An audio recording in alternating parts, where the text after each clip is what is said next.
नाम का एक शिकारी अपनी बूढ़ी माँ के साथ रहा करता था। धौलपुर गांव केशव नगर राज्य के अधीन आता था और केशव नगर राज्य के राजा विक्रम का एक विचित्र फरमान पूरे राज्य में लागू था।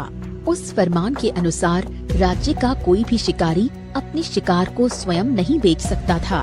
दोपहर के समय अर्जुन घने जंगल में अपना जाल फैलाकर बैठा था।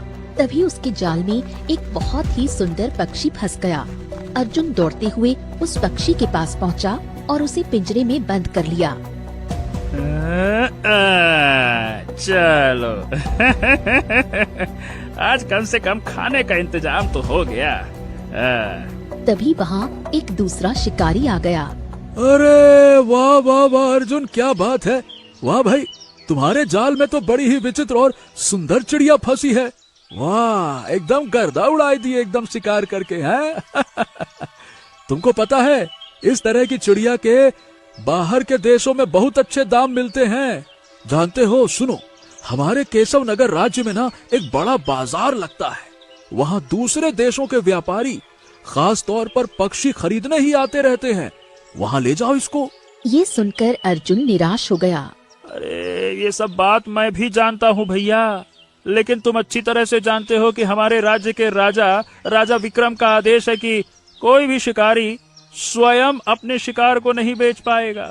या तो उसे अपना शिकार राजमहल में देना होगा, नहीं तो अपने गांव के जमींदार को, और बदले में जमींदार जो भी देगा उसे स्वीकार करना होगा।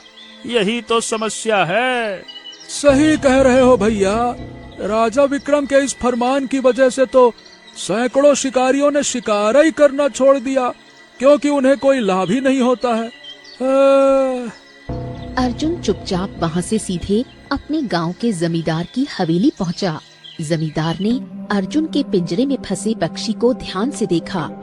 आहा, अरे अरे अरे अर्जुन, ये तो बड़ा ही अद्भुत और सुंदर पक्षी है।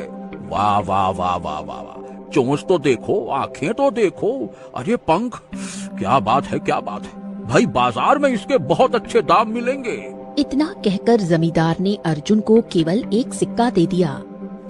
लाओ, ये लो, पकड़ो। हैं? ये क्या है जमींदार जी, केवल एक सिक्का? अरे जमींदार जी, आप ही कह रही हैं पक्षी बहुत अच्छे दाम में बिकेगा और हमको दे रहे हैं एक सिक्का। अरे कम से कम मुझे इसके 10 सिक्के तो मिलने ही चाहिए ना। जमींदार ये सुनकर क्रोधित हो गया। 10 सिक्के मिलने चाहिए। चुपचाप एक सिक्का दे दिया है, इसको रख ले और चला जा यहाँ से। इससे अधिक तुझे मैं एक नया पैसा नहीं दे सकता। और अगर तुम्हारे अंदर ज्यादा ही चुल्ल है ना ज्यादा पैसे की, तो जाओ राजमहल चले जाओ, महाराज को मुंह मांगे दामों पर ये पक्षी बेच देना। चले जाओ। अर्जुन उदास हो गया। जमींदार हंसने लगा। क्या हुआ? अरे चुप क्यों हो गए? तुम अच्छी तरह से जानते हो कि महाराज इस पक्षी का एक सिक्का भी नहीं देंगे। कम से कम मैंने इतना दे दिया है। अरे देख क्या रहा है, चल दफा हो यहाँ से, निकल। अर्जुन चुपचाप अपने घर लौट आया। घर पर उसकी माँ ने अर्जुन को उदास देखा। क्या हुआ अर्जुन, तू इतना उदास क्यों है? अर्जुन ने सारी घटना अपनी माँ को बता दी। अब मैं तंग आ गया हूँ माँ।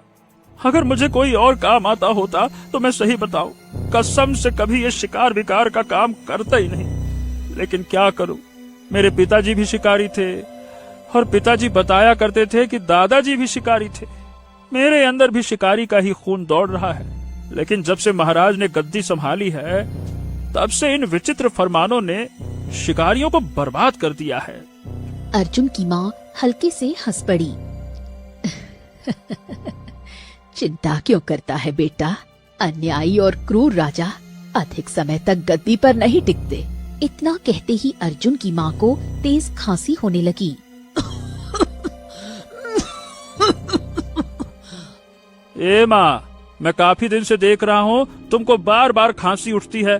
देखो कैसे कमजोर होती जा रही हो, कुछ खाती पीती काहे नहीं हो? बेटा, मुझे